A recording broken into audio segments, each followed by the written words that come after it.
tema de hoje nós vamos falar sobre 4 verdades que nos levarão a transbordar de esperança. Nesta noite Deus Ele quer fazer com que você transborde de esperança. E eu quero ler com você Lamentações 3, a partir do verso 18, está na tela para ficar mais confortável para você. Lamentações 3, verso 18, diz assim a palavra do Senhor, Jeremias dizendo, né? Então disse eu, já pereceu a minha glória, como também a minha esperança no Senhor. Lembra-te da minha aflição e do meu pranto, do absinto e do veneno. Minha alma continuamente os recorda e se abate dentro de mim. Jeremias aqui ele está falando do momento que ele está vivendo. Tudo que está cercando ele, a vida dele, está trazendo esse momento de angustiante, esse momento muito difícil. Mas aí no verso 21 ele diz o seguinte: quero trazer à memória o que me pode dar esperança. As misericórdias do Senhor são a causa de não sermos consumidos, porque as suas misericórdias não têm fim, renovam-se a cada manhã. Grande é a tua fidelidade. Você pode dizer comigo? Grande é tua fidelidade. Glória, por um instante, glória a Deus. Jeremias, ele está num momento difícil da sua vida, num momento cultural, num contexto muito difícil. E talvez você já passou por momentos assim, momentos difíceis na sua vida. Às vezes você está passando por um momento de luta, de aflição, de dificuldade, seja uma dificuldade econômica, seja uma dificuldade pessoal, no seu trabalho, no seu casamento, em alguma área da sua vida. Quem já passou por um momento de dificuldade aqui? Aleluia. Então eu estou falando para as pessoas certas. Talvez você esteja passando por um momento assim. E Jeremias, ele está ali falando, né? Ele está falando da sua aflição, do seu pranto, do quanto amargo é aquele momento que ele está vivendo. Mas aí no verso 21 ele diz: quero trazer à memória aquilo que pode me dar esperança. No dia da dificuldade, no dia da aflição, no dia em que nossa alma está ali desfalecendo, no dia da angústia, eu quero dizer para você, o Senhor quer gerar esperança no seu coração. A esperança, né? Hebreus 11, verso 1, não está na tela, mas você conhece esse versículo. Hebreus 11, 1 diz assim: ora, a fé é o firme fundamento das coisas que se esperam, é a prova das coisas que não se veem. Então presta atenção, é o firme fundamento das coisas que se esperam. Esse esperar é o esperar de aguardar. Mas se você buscar no original, esse esperar é o esperar de esperançar. É o esperar de alguém que está confiante no Senhor. Eu e você fomos chamados para viver uma vida cheia de esperança. Nós não estamos esperando que um homem faça algo. Nós não estamos esperando que algo natural aconteça. A nossa esperança é colocada no Senhor. E a nossa esperança está ligada com a fé. A fé é o firme fundamento das coisas que nós esperamos. Então existem muitas promessas na palavra de Deus. E eu e você podemos esperar naquilo que Deus falou que vai fazer. Porque aquilo que Deus falou que vai fazer, Ele vai fazer. Eu e você temos promessas de Deus da palavra. Eu e você temos promessas de Deus que Deus falou ao nosso coração. E se eu e você nós temos promessa, nós podemos esperançar. Nós podemos aguardar com fé. Nós podemos aguardar contentes, alegres, porque aquilo que Deus falou vai acontecer. Quem tem a esperança certa, ele se levanta. Ele vai atrás. Ele se levanta para edificar, ele se levanta para construir, ele não desiste. Então eu e você fomos chamados para ir adiante, para se levantar, para que nós possamos juntar-se com pessoas com o mesmo propósito para fazer aquilo que Deus falou que iria acontecer na nossa vida. Infelizmente muitas pessoas ficam paralisadas no meio da dificuldade, das circunstâncias adversas. Infelizmente alguns naufragam em meio às tribulações e às dificuldades. Mas eu e você, nós vamos ser cheios de esperança. Quero então falar para você quatro verdades que vai te levar a transbordar de esperança. Você deseja transbordar de esperança? Aleluia. E a primeira verdade que eu preciso dizer para você é o seguinte: Primeira verdade, Deus deseja que eu e você vivamos cheio de esperança. O desejo de Deus é que você esteja cheio de esperança, porque só está cheio de esperança aquele que tem fé. Quem tem fé aqui? Aleluia. Você tem fé. Então eu quero dizer para você, você tem fé porque você foi salvo, resgatado, você pertence ao Senhor. Deus te deu uma medida de fé, e porque você tem uma medida de fé, Deus espera que você viva cheio de esperança. Esperança no quê, pastor? Esperança no amor de Deus, esperança na graça de Deus. A graça de Deus fala de nós recebermos algo da parte de Deus que nós não merecemos. E como que eu tenho acesso à graça de Deus? Através da fé. O nosso Deus é um Deus gracioso, é um Deus dadivoso. Ele não dá aquilo que nós merecemos, Ele é um Deus gracioso. Diga comigo, o meu Deus, o meu Pai, é um Pai gracioso. Crer no quê? Esperar o quê? Esperar a bondade de Deus. Deus, quando olha para mim e para você, Ele olha com olhos de bondade. Eu e você, irmão, fomos feitos à imagem e semelhança de Deus. O Senhor nos salvou, o Senhor nos resgatou. Quando Deus olha para mim e para você, Ele olha com olhos de bondade. Ele olha com o olhar de um pai que ama. E presta atenção, a Bíblia diz que as misericórdias do Senhor se renovam a cada manhã. Eu não sei como foi ontem o seu dia, eu não sei como foi esse dia hoje, mas vou dizer para você, não importa o que aconteceu ontem, as misericórdias do Senhor se renovaram neste dia, e Deus te deu novas oportunidades. Talvez você tenha passado hoje um dia difícil, mas eu quero dizer para você, amanhã as misericórdias do Senhor vão se renovar novamente. Pode ser que você está aguardando que uma porta se abra e não se abriu hoje, mas eu quero dizer para você, amanhã as misericórdias do Senhor vão se renovar e Deus pode abrir essa porta.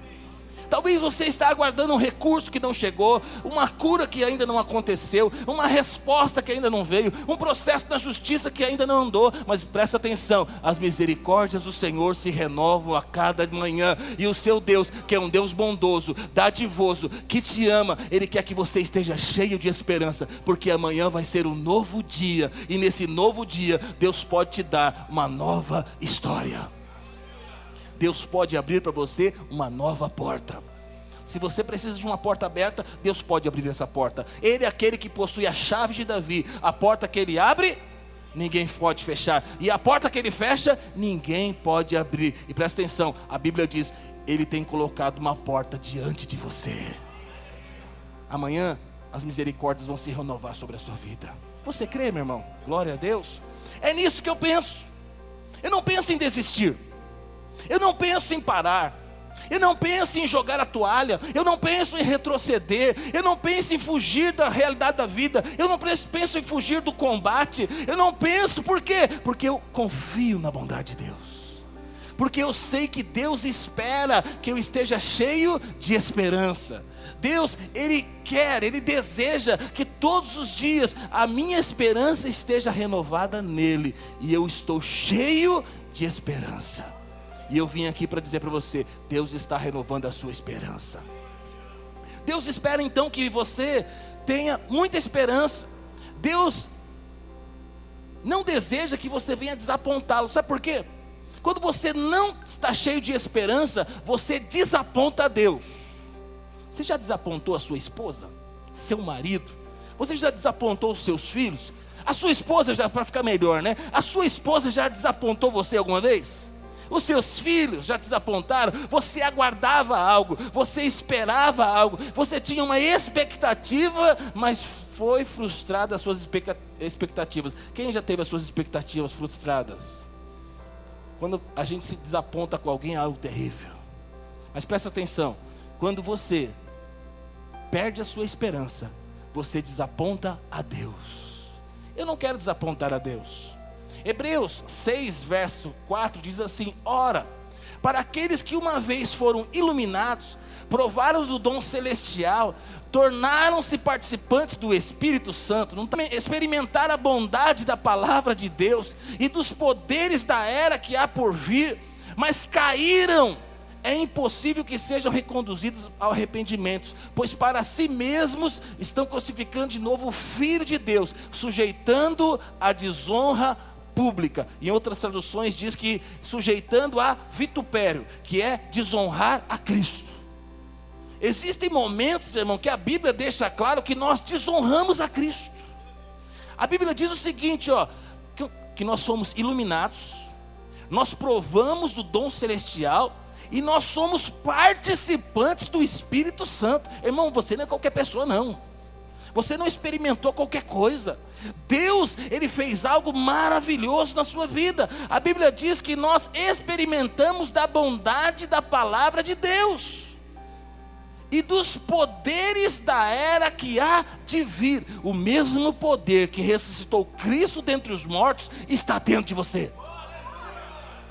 Então, quando você quer retroceder, quando você quer parar, quando você quer desistir, porque você perdeu a sua esperança, presta atenção, você está desagradando a Deus, você está desapontando a Deus. Irmão, não importa o que aconteceu com você, o importante é o que está acontecendo em você.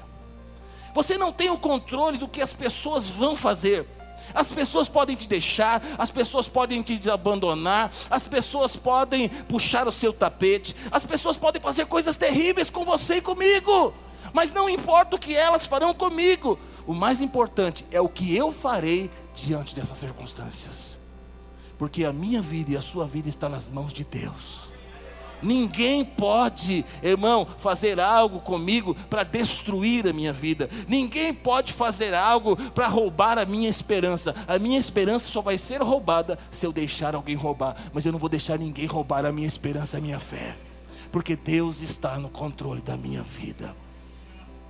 Por isso, se você entrou aqui chateado com algo, por isso se parece que algo da sua vida retrocedeu, por isso se você planejou algo, mas você não está vivendo esse algo, e você está chateado, desapontado, sem esperança, eu quero dizer para você, a sua vida está nas mãos de Deus.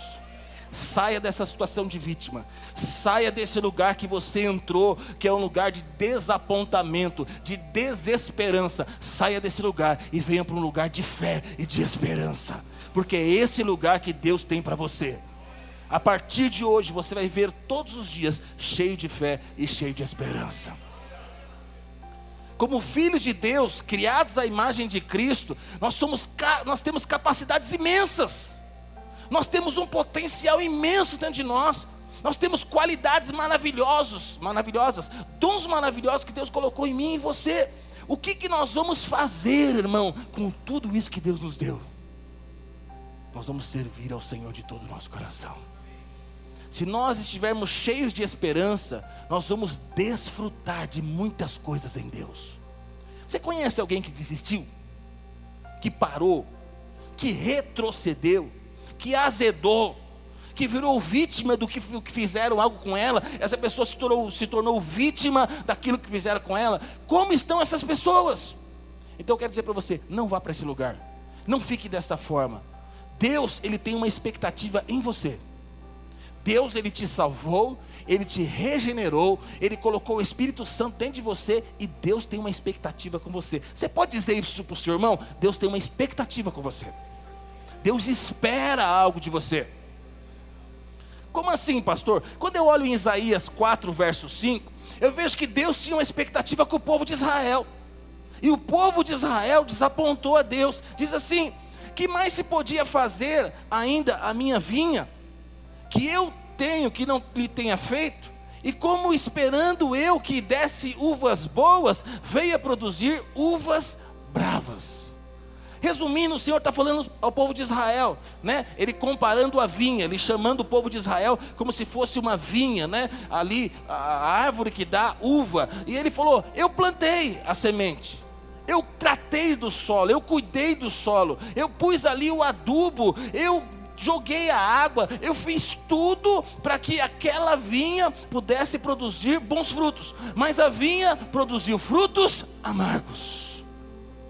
O povo de Israel se transformou num povo amargo, produziu frutos amargos. Eles não aceitaram a Cristo, eles rejeitaram a Cristo, mas Deus tinha uma expectativa. Deus investiu, Deus tinha uma expectativa. Presta atenção, na minha vida e na sua vida, Deus investiu, e Ele tem uma expectativa. E eu e você não vamos dar frutos amargos. É interessante que, olha a decepção de Deus com o povo de Israel. Mateus 24, verso 35, Jesus, ele diz o seguinte: Jerusalém, Jerusalém, que mata os profetas e apedreja os que foram enviados. Quantas vezes eu fui reunir os teus filhos, como a galinha junta os seus pintinhos debaixo das suas asas, e vós não quisestes. Deus tentou ser o Senhor do povo de Israel. Jesus em primeira instância foi para o povo de Israel, mas rejeitaram a Cristo. Como uma galinha junto aos seus pintinhos, Jesus, ele foi lá pregar para o povo de Israel, foi lá para resgatar, foi para salvar aquele povo, mas eles rejeitaram a Cristo. Eles rejeitaram, mas nós aceitamos, aleluia. Jesus, Deus, tinha uma expectativa no povo de Israel, mas o povo de Israel deu frutos amargos. Nós vemos aqui que Jesus chora: Jerusalém, Jerusalém, vocês me rejeitaram. Eu escolhi vocês, eu vim como salvador de vocês, eu vim para uma galinha juntar vocês como os pintinhos, mas vocês me rejeitaram. E eu e você, nós não vamos rejeitar a Cristo, não vamos rejeitar a palavra de Deus, não vamos rejeitar o propósito de Deus, nós vamos responder ao propósito de Deus. Então Deus, fala de novo, Deus tem uma expectativa com você. Deus está de olho em você, irmão. Deus tem expectativa com você. Por isso, se você está desanimado, levanta essa cabeça hoje. Se você pensou em desistir, acabou. Você veio para esse culto, você não vai mais desistir. Se você pensou em parar, você não vai parar. Nós não vamos frustrar a Deus. Segundo aos Coríntios 5, diz assim: portanto, se alguém está em Cristo, é nova criatura. As coisas antigas se passaram, eis que tudo se fez novo. Tudo isso provém de Deus, que nos reconciliou consigo mesmo por intermédio de Cristo, que nos otorgou o ministério da reconciliação. Eu e você somos novas criaturas. Não importa o que você viveu no passado, não importa o que você fez no passado, o seu passado foi apagado na cruz do Calvário.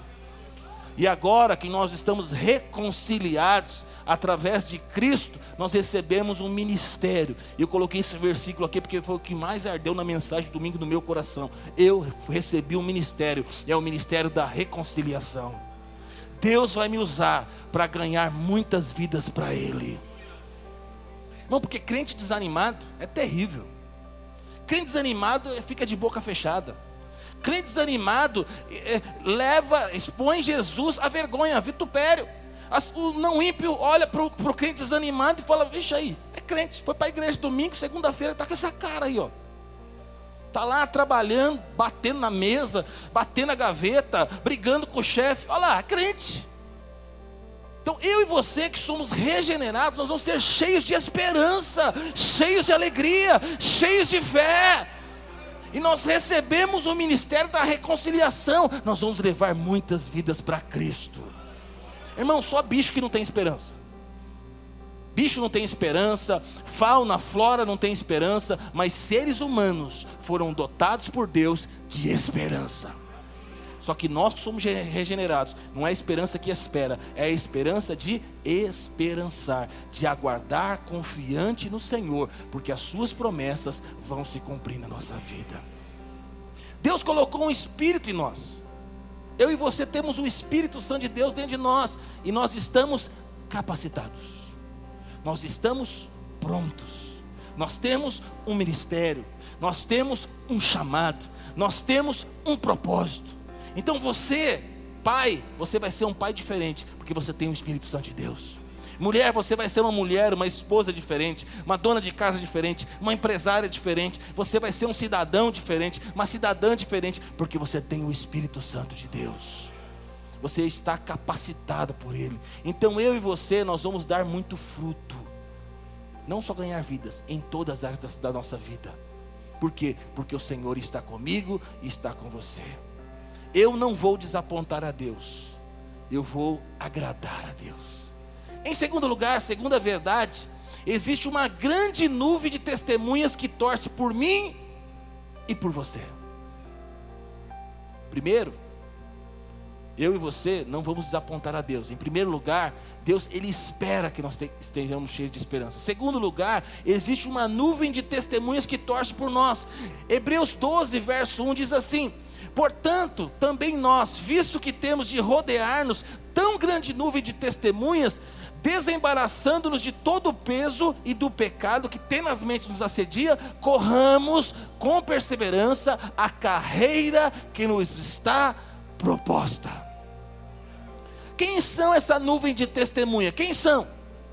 Irmão, a igreja triunfante, aqueles que já estão com Cristo, todos os profetas, homens de Deus, todos aqueles que estão ali, a Bíblia fala do seio de Abraão, aqueles que estão com Cristo, eles estão torcendo por nós. Eles tiveram o tempo dele, que eles serviram ao Senhor, que eles responderam ao chamado e ao propósito de Deus, mas agora eles passaram o bastão está nas nossas mãos, e eles estão torcendo para que nós possamos cumprir o nosso chamamento nesse tempo chamado hoje. Eu e você agora é a nossa vez. Uma vez, eu lembro de uma ilustração que eu dei num culto aqui, e eu achei que marcante. Uma pessoa perguntou para um sábio, um crente sábio, e disse para ele: você não tem medo de um dia chegar lá no dia do julgamento, e quando você chegar lá, Deus olhar para você, e você não foi igual Moisés? E ele respondeu, sabe, eu não tenho medo de chegar diante de Deus, e eu não ser igual Moisés. Eu tenho medo de chegar lá, e eu não ter sido eu mesmo. Você não precisa ser igual a ninguém, você não precisa copiar o chamado de ninguém. Deus tem algo para você. É lógico que Deus te colocou nesta igreja, então você encaixa nessa igreja local. Os seus dons, talentos e habilidades fazem parte deste corpo, do corpo de Cristo. Como igreja local, nós estamos juntos, cada um com a sua diferença, com o seu dom, com o seu talento, cada um com as suas habilidades, mas você vai ser você. E tem uma nuvem de testemunhas torcendo para você ser você, e para você cumprir o chamado de Deus. Mas aí a Bíblia diz assim, que nós temos que desembaraçar de todo o peso. O diabo, ele é especialista de pôr peso. Imagina ter uma mochila nas suas costas e o diabo está pondo peso. Tem gente na sua vida que é peso, irmão. Tem coisa na sua vida que é peso. E tem coisa que você tem que tirar da mochila. Talvez você chegou aqui hoje com uma mochila pesada. Tem coisa que não é pecado, mas é peso. A Bíblia fala do peso e do pecado. Tem coisa que é pecado. Pecado paralisa. Pecado atrasa o propósito de Deus na sua vida. Mas pecado é mais fácil de identificar. Pecado é mais fácil de perceber que está na nossa vida. Mas sabe, tem coisa que é peso. E se existe algum peso na sua vida que você precisa tirar, que hoje você possa tirar. Porque tem uma nuvem de testemunhas torcendo para você cumprir o propósito e chamamento de Deus. Só sinto te falar aqui algo, né? Fala, pastor, essa mulher se tornou um peso. Irmão, você casou com ela, agora é a sua esposa. Você vai com ela até o fim. Esse homem se transformou num peso na minha vida. Você que escolheu, ele é seu, aleluia. Se transformou num peso, numa dificuldade, ora para Deus transformá-la em nome de Jesus, que ele vai ser uma bênção. Amém, irmãos? Então, tem coisas que são pesos, precisam ser removidas. Por quê? Porque tem uma carreira, irmão. Você tem um chamamento, você tem um propósito, você tem uma missão, você recebeu um ministério, você foi dotado de dons, talentos e habilidades, agora é a sua vez. Qual é a sua profissão? Aposentado, pastor, glória a Deus. Qual é a sua profissão? Que empresa você trabalha? O que você está fazendo hoje? Qual cidade você mora? Que bairro você está? Quem são os seus amigos? Deus tem um propósito em tudo isso. Aí existe um arranjo divino para você cumprir o seu propósito, a sua carreira, a sua missão. Eu não vou conseguir alcançar aquilo que você vai alcançar. Você não vai conseguir alcançar o que eu vou alcançar. Você tem a sua carreira, eu tenho a minha carreira, e nós vamos cumprir a nossa carreira, o nosso chamamento. E existe uma grande nuvem de testemunhas que estão torcendo por mim e por você. Diga glória a Deus. Então aqueles que vieram antes de mim estão torcendo por mim. Amém?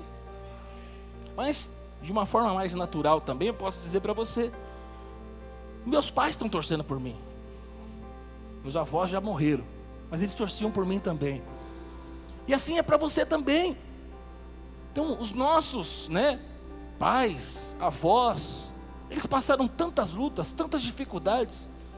Não sei se eles conheceram a Cristo ou não, no seu caso, mas eu vou dizer para você, eles fizeram o máximo que eles puderam para deixar um conhecimento, para deixar um legado, alguma coisa para você. Não sei o que eles deixaram, mas presta atenção, eles, no tempo que estiveram aqui, eles torcendo para que você fosse uma bênção.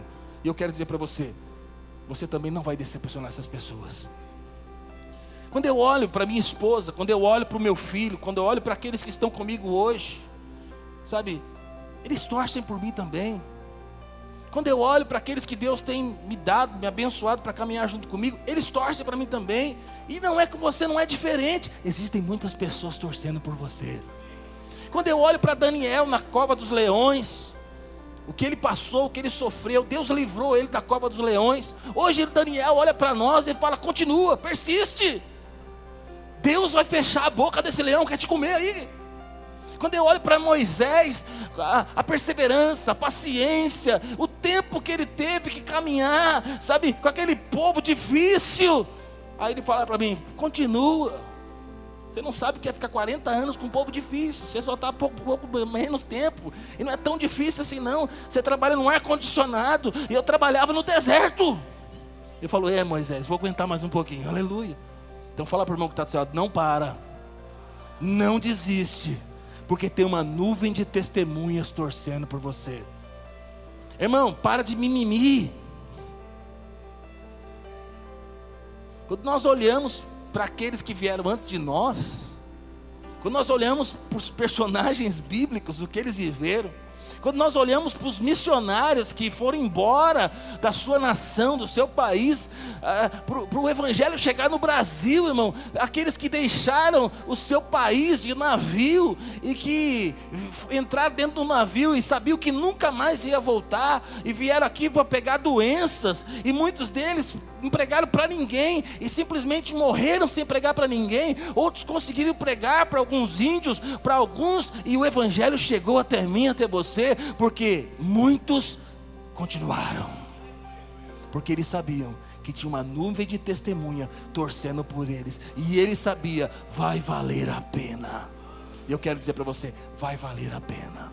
Existe uma nuvem de testemunhas torcendo por você. Terceira verdade, preciso deixar um legado para aqueles que estão olhando para mim. A vida é uma dádiva, a vida é uma bênção. Irmão, você é feliz por estar vivo? Eu sou feliz.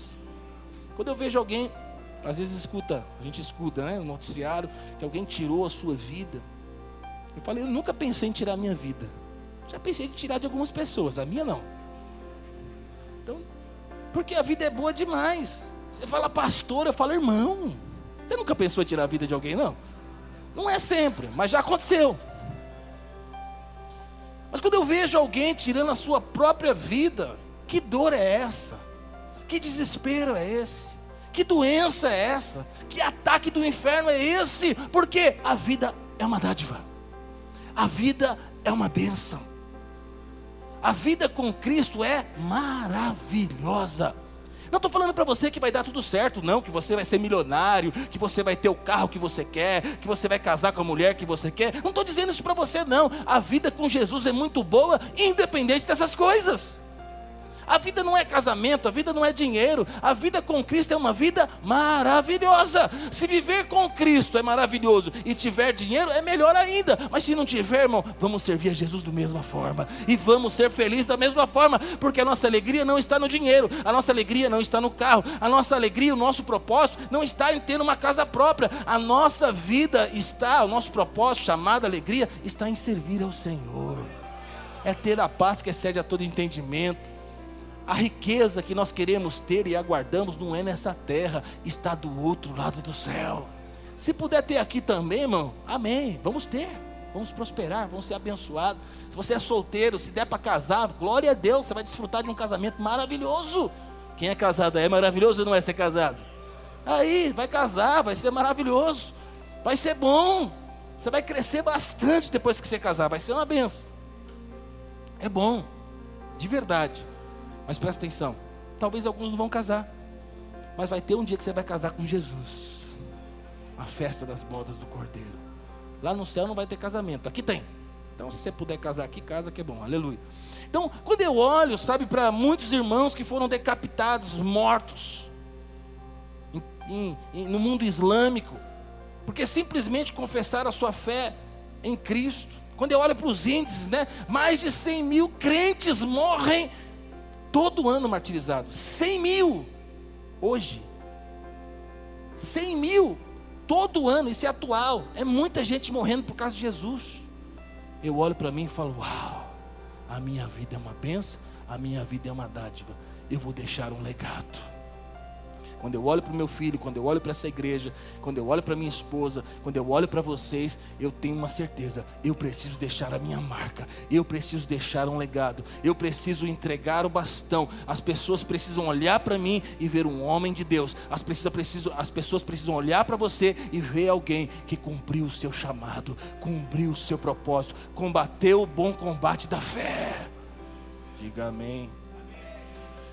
Missionários, homens e mulheres que deixaram a sua casa, que deixaram o seu conforto, para ir morar num outro lugar, numa terra difícil, numa terra inóspita, numa terra de perseguição, e fizeram desses lugares terríveis os melhores lugares, porque foram cumprir o propósito e o chamado. Eu estou em Mauá feliz da vida, aleluia. Eu tenho tudo que eu preciso em abundância. Tem um povo maravilhoso, uma igreja maravilhosa. Deus tem abençoado tanto. Como que eu vou ser infeliz com tudo isso? É maravilhoso. Então presta atenção. Existe uma nuvem de testemunhas torcendo por você. Deus, Ele tem uma expectativa em você. Mas presta atenção, você precisa deixar um legado. Eu e você temos que saber que tem pessoas olhando para nós. E tem pessoas que têm certeza que você não vai parar. Tem pessoas que têm certeza que você não vai desistir. Tem pessoas que olham para a Igreja Batista Água Viva e sabem, essa igreja não para. Essa igreja nunca vai parar. Então, eu e você precisamos construir uma história e deixar um legado. Quarta e última verdade: existem pessoas que não possuem mais esperança, mas por causa da minha esperança, elas voltarão a ter esperança. Tem muita gente olhando para mim e para você, e quando olha para nós, vê um homem de Deus, uma mulher de Deus. Tem muitas pessoas que têm certeza que nós não vamos parar, que nós não vamos desistir. Tem pessoas que estão aguardando o momento que nós vamos até elas, porque elas sabem, ele vai voltar, ele vai falar de novo para mim, ele vai me convidar para esse encontro.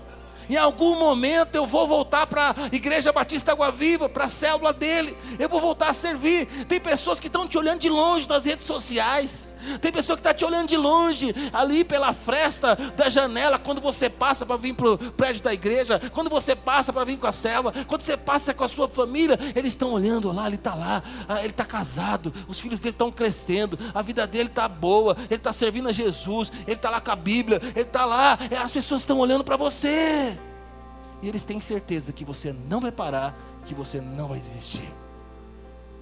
Tem pessoas, irmãos, que caminha com você, que está um fiozinho para desistir, mas só não desistiu porque você não desistiu. E se você desistir, essas pessoas vão desistir também. Então você consegue entender o quanto nós servirmos a Deus de verdade, nos mantermos cheios de esperança é importante? Porque tem gente que está olhando para você e fala: o Manuel não desistiu, não parou, não vai desistir, não vai parar. Mas Manuel, tem gente que já pensou em desistir e parar. Ela falou: não vou parar, não vou decepcionar o Manuel, não vou deixar, tudo que ele fez na minha vida, ele investiu na minha vida, eu não vou. Mas se o Manuel desistir, esse que está um fio, desiste também. Então nós temos uma grande responsabilidade, né? Eu lembro agora do Salmos 23, 4. Ainda que eu ande pelo vale da sombra da morte, não temerei mal algum, porque tu estás comigo. No meio do vale sombrio, Deus está comigo. Se eu estou passando por um momento difícil, é um momento difícil, mas presta atenção, o momento difícil vai passar. Fala para o irmão que está do seu lado: o momento difícil vai passar. Se você está no momento difícil, esse momento difícil vai passar. Se você está no vale da sombra da morte, se não te contaram, tem o vale da sombra da morte. Se você está no vale da sombra da morte, não tenha medo, o Senhor está com você, aí onde você está. E esse vale da sombra da morte vai passar. Você é ovelha de Jesus, você é filho de Deus. Deus está com você neste momento. Não para, não paralisa, não desiste, não retroceda. O diabo não vai poder destruir a sua vida, porque o Senhor está com você. E se você parar, pessoas vão parar também. Se você desistir, tem pessoas que vão desistir também. Eu e você precisamos saber que tem pessoas que têm certeza que nós estamos orando por ela. Tem pessoas que têm certeza que nós estamos prontos para recebê-las de novo. Pessoas que estão vivendo um momento difícil, mas falam: eu vou voltar lá. Eu vou voltar a servir a Jesus. Eu vou voltar a caminhar com você. Agora não dá, mas futuramente eu vou. E presta atenção, se eu e você, se nós desistirmos, nós vamos, infelizmente, perder essas pessoas também. Eu lembro de um exemplo, para finalizar. Eu lembro de um exemplo que foi dado, de um soldado, um grande exército, estava ali lutando no meio da guerra, e dois amigos que se alistaram junto, que começaram junto, que se prepararam junto, eles foram para a guerra. E aí, no calor da guerra ali, né, o batalhão, os soldados começaram a tomar tiro, e bomba, granada, fumaça, e não dava para ver. E aí o general mandou, o comandante de guerra mandou o exército recuar, porque eles estavam perdendo a guerra, muitos soldados já haviam sido mortos. E aí eles voltaram, eles recuaram para a base. E aí quando chegou na base, esse rapaz, ele procurou o seu amigo, e ao olhar, ele falou: meu amigo não está aqui, meu amigo pode ter sido baleado, meu amigo pode estar em perigo no momento desse, eu vou buscá-lo. E o comandante disse para ele: você não vai. Ele falou: eu preciso ir, eu tenho que ir, porque ele é o meu amigo. E o comandante falou: você não vai, porque certamente ele já está morto, e você vai perder a sua vida. Eu não posso perder mais um soldado. Se nós perdermos soldado, eu vou perder mais um. E ele, em desobediência, ele foi lá, ele correndo risco de vida, ele conseguiu, no meio da fumaça, no meio de tiros, ele conseguiu enxergar o seu amigo. E quando ele vê o seu amigo de fato estava baleado. E aí ele levanta o seu amigo, e a última palavra que o seu amigo diz para ele: eu sabia que você viria me buscar.